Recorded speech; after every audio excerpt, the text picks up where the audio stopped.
Kozhikode vigil കൊലക്കേസിൽ നിർണായക വഴിത്തിരിവ്. സരോവരത്തെ ചതുപ്പിൽ നടത്തിയ തെരച്ചിലിൽ വിജിലിന്റേത് എന്ന് കരുതുന്ന അസ്ഥികൾ കണ്ടെത്തി. തലയോട്ടി ഒഴികെയുള്ള 10-ലേറെ അസ്ഥിഭാഗങ്ങളാണ് കണ്ടെത്തിയത്. മൃതശരീരം കെട്ടിത്താഴ്ത്തിയ കല്ലും കണ്ടെത്തി.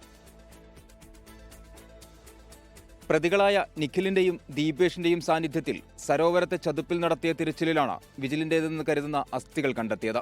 മൃതദേഹം ചതുപ്പിൽ കെട്ടിത്താഴ്ത്താൻ ഉപയോഗിച്ച കല്ലുകളും കണ്ടെത്തി. അസ്ഥിയുടെ ഭാഗങ്ങൾ DNA ഉൾപ്പെടെയുള്ള ശാസ്ത്രീയ പരിശോധനകൾക്കായി അയക്കും. 7 ദിവസം നീണ്ട ദുഷ്കരമായ തിരച്ചിലിനൊടുവിലാണ് ഇവ കണ്ടെത്തിയത്.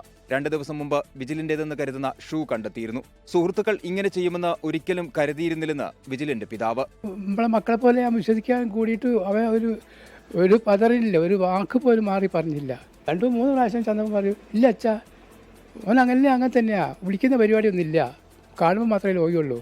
ഒരുത്തരും മൂടി വെച്ചില്ലേ 6 കൊല്ലം ഞങ്ങളെല്ലാം എന്ന് പറഞ്ഞാൽ ഇന്ന് പ്രതികളുടെ കസ്റ്റഡി കാലാവധി അവസാനിക്കും. കേസിൽ 2ാം പ്രതി രഞ്ജിത്ത് കൂടി പിടിയിലാകാനുണ്ട്.